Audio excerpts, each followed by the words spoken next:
A principal missão do Vanderlei Luxemburgo é, de repente, descobrir um time utilizando os jogadores da base, como utilizou, por exemplo, né, os jogadores da base como base até da formação titular, ou Maicon, banco, bem ficando, né, no banco de reservas, mas mais uma vez estava no banco. Juliano, banco.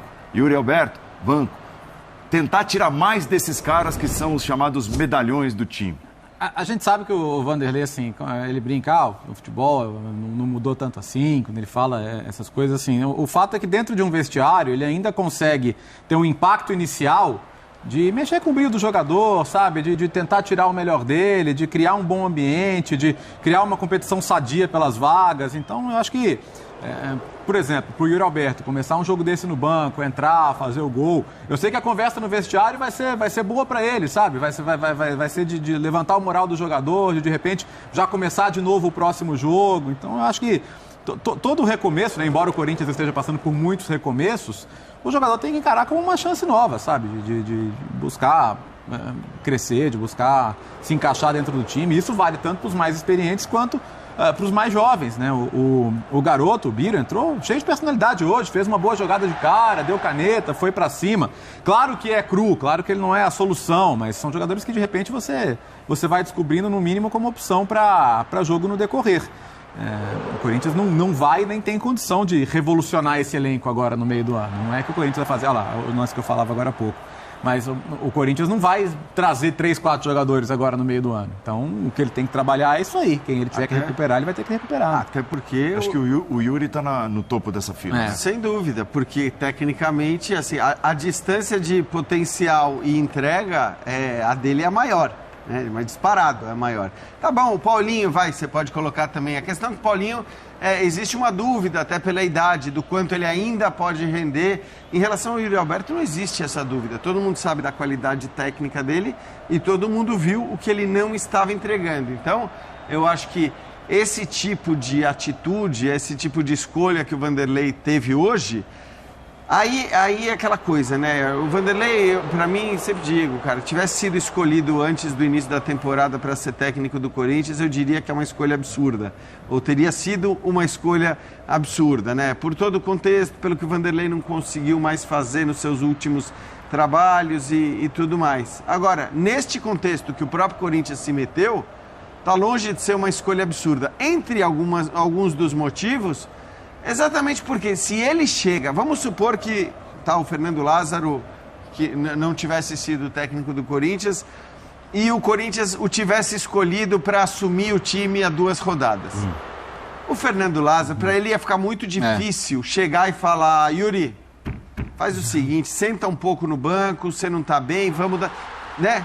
Acho que assim, seria visto de uma maneira até pelo próprio jogador. Com o Vanderlei, isso é diferente.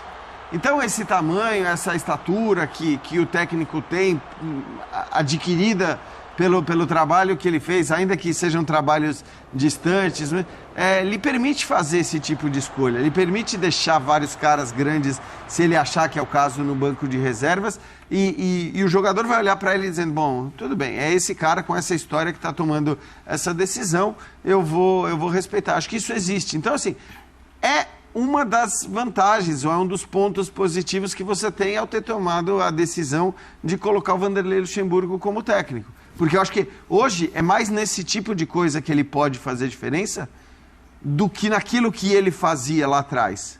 Porque o torcedor muito jovem talvez não saiba. Mas o Vanderlei Luxemburgo era... eu lembro sempre que o Avalone dizia, né? O estrategista! Exclamação. E ele era de fato. Sim. Era o cara que encontrava as soluções, era o cara que mudava o time, que fazia escolhas que ninguém, numa mesa de discussão depois dos jogos, imaginava que ele pudesse fazer e que essas coisas davam certo. Agora, esse Vanderlei a gente não vê mais há mais de uma década. Então, não é isso que a gente tem que esperar dele, talvez. O que a gente precisa esperar dele é exatamente ele desfrutar, ele se aproveitar desse tamanho, dessa estatura que ele tem para tomar decisões que talvez outros técnicos menores não pudessem tomar. E olha o tamanho da dificuldade na sequência do Corinthians, Calçade. Primeiro, são 4 de 5 jogos fora de casa. Botafogo, líder do campeonato, fora de casa. São Paulo, clássico, o único dentro de casa nessa sequência. Depois, Galo fora de casa, Copa do Brasil. Flamengo fora de casa, Campeonato Brasileiro. Argentino Júnior fora de casa, Libertadores. Essa é a sequência do Corinthians. A única vantagem é que não são viagens muito longas. Você vai para o Rio, você vai para Belo Horizonte, e a Argentina também, ele está do lado do aeroporto, desce lá e volta rápido. Diferente de jogar no Equador, depois você vai a um jogo em Fortaleza, aí as coisas complicam. Mas esse Vanderlei que o Jean estava falando, não é o Vanderlei que vai com essa sequência e ela é muito maior para ter tempo, até que ele teve muito tempo, né? Ele jogou terça, né? E foi jogar agora segunda. Dias, ele conseguiu um tempo raro para poder ficar em contato com os jogadores.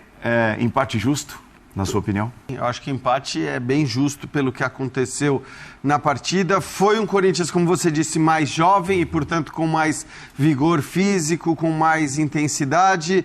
Do outro lado, um Fortaleza que claramente é um time mais organizado, principalmente ofensivamente, no sentido de saber o que fazer com a bola, de trabalhar melhor as suas jogadas ofensivas, né? Então, eu acho que o Fortaleza, embora tenha tido até menos finalização, né, e chegado até menos do que o Corinthians, e acho que esse é um ponto positivo para um Corinthians que teve tantas dificuldades em tantos jogos dessa temporada para conseguir simplesmente chegar ao ataque, conseguiu chegar, mas o Fortaleza mostrava ali mais entrosamento ofensivo, né? mais noção do que fazer quando tinha a bola no seu campo de ataque, e por isso chegou também com muito perigo algumas vezes, abriu o placar, e acho que o Corinthians chegar ao empate também acaba sendo justo pelo que foi o jogo. É claro que não é um ponto que resolve a vida do Corinthians, embora resolva pelo menos no sentido de tirar a equipe da zona de rebaixamento, mas de alguma maneira acho que é um resultado, ou pelo menos uma atuação para o Corinthians, que pode indicar um caminho aí, né? Um início do que fazer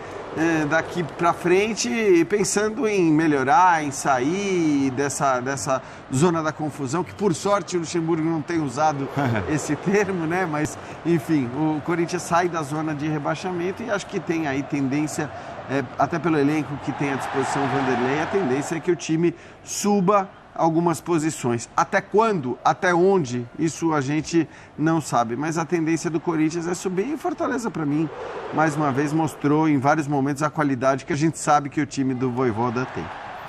Tudo bem, Léo? Tudo bem, Paulo? Boa noite, companheiros, boa noite ao nosso fã de esporte. Acho que o Fortaleza confirmou mais uma vez ser um time que faz valer no campo e nos jogos o trabalho de longo prazo, a identidade do seu jogo, porque trocam os jogadores, e o Fortaleza vinha de um jogo de Sul-Americana, um jogo em que conseguiu construir um grande resultado e mesmo mudando jogadores, Pikachu vindo do banco, perdendo o Moisés no primeiro tempo, e o Moisés é um jogador importante desse time, conseguiu na segunda parte dar alguns avisos. Então o Corinthians, quando leva o gol, quando o Fortaleza faz o gol, não é falta de aviso. Tem bola no travessão, tem gol anulado ali por milímetros, o gol estava sendo construído, o gol estava amadurecendo, e aí no lindo pivô do Silvio Romero e na finalização de longe do Caio Alexandre, sai o gol. O Corinthians não ficou mais organizado depois das trocas, mas, queira ou não, foi o Yuri Alberto, um jogador vindo do banco e que precisava de recuperar a confiança, e nada melhor que um gol para recuperar a confiança, marcou. Agora, eu não consigo não ter a sensação de que, se não é o erro do Fernando Miguel, o Fortaleza mereceria, pelo segundo tempo, ganhar um jogo. Não é ruim empatar fora, sobretudo contra o Corinthians, que é um time que costuma ser forte em casa, mas acredito ainda que o Fortaleza pode sair frustrado, porque no segundo tempo, e sobretudo até conseguir converter essa superioridade em gols, era o melhor time no campo. Eu vou dizer que foi um empate que sai mais de um lance fortuito, como a gente está vendo aí, do que propriamente de uma grande construção coletiva do time do Corinthians, né? É por aí, Paulo Calçade, essa coisa de olhar para o empate. De repente, o Corinthians olha pelas circunstâncias do jogo, obviamente, né, por tudo que o jogo apresentou, olha com mais carinho para esse empate do que o Fortaleza? Oi, Andrade, olá, companheiros, para você que nos assiste também, boa noite. O corintiano está olhando para o placar e ele olha para a tabela do campeonato, então ele fica assustado porque são 4 pontos apenas, né? Já com é o quarto jogo, né? Então é 1 ponto por jogo, isso é muito pouco. Agora, você olhando as equipes, quando os bancos são acionados, do Corinthians para o segundo tempo, do Fortaleza começou no primeiro, né? você percebe que o Vojvoda coloca soluções e o Corinthians coloca tentativas dentro de campo. O Corinthians talvez em algum momento com o Vanderlei possa chegar num outro nível, de colocar jogadores que são soluções, mas nesse momento, primeiro que seria absurdo exigir qualquer coisa do Vanderlei, uma grande novidade, embora tenha o Corinthians. O Corinthians iniciou, se você contar o Fagner, 6 jogadores da base no jogo hoje. Se tirar o Fagner, tem o Murilo, tem o Adson, tem o Rony, tem o Pedro, Araújo. Tem o Matheus Araújo, depois entra o Biro. Então, assim, ele rejuvenesceu a equipe. Ele falou, eu preciso de um time que corra, que combata, que perca. Quando perder a bola, aí você percebe Gil e Murilo bem adiantados, então você precisa ter velocidade, e aí o Murilo, acho que é um garoto que veio da base para jogar, jogou Libertadores, já está jogando e vai ficar, porque é o zagueiro mais rápido que o Corinthians tem. E até uma zaga com ele e Bruno Mendes, acho que faz todo sentido. Mas é um Corinthians que vai demorar. Você tem um time que é muito bem articulado, treinado. O gol do Fortaleza é o gol que começa. Aquela bola de lado do campo, que todo mundo treina para fazer, na busca pelo pivô, a bola entra no pivô, que é naquela zona frontal do gol, e sai um toque para a batida. Não é à toa, não é aleatório. A gente vai até, acho que esse é o lance, olha lá. A parede, olha lá, tabela. Ali, ó, opa, aqui, ó. Gente, isso não é à toa. Isso aí é... Não é por acaso. Isso não é por acaso. Tanto não é à toa, né, Calçade, que no segundo tempo a gente viu, antes da jogada do gol, 2 ou 3 jogadas muito bem trabalhadas, mais ou menos assim, na mesma linha, exatamente. Amadurecendo, né? Isso. O Fortaleza, no momento, poderia ter feito o segundo. E depois, ali numa falha de goleiro e Saga, a gente está vendo, uma saída horrorosa. Aí o Yuri Alberto que entrou, que foi para o banco de reservas, né? E entrou, fez o gol. Isso pode ajudá-lo também a tentar buscar essa recuperação, né, de um futebol que ele já jogou no Corinthians e que no momento não é nada bom. E tem aí algo que aconteceu hoje, eu sempre digo, sempre a gente precisa ser prudente ao dizer que, nossa, olha, o Vanderlei, porque você não fala depois de 2 jogos que o cara mudou o time, que o time é outro, que agora, daqui para frente, a coisa vai engrenar.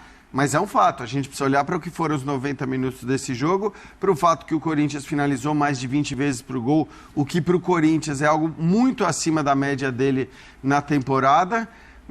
Então, assim, é engraçado porque se a gente lembrar, né, Paulo, o Campeonato Brasileiro começa, e eu te diria que começa com Fortaleza e Corinthians, apesar da eliminação do Corinthians no estadual e tal, olhando mais ou menos para o mesmo objetivo.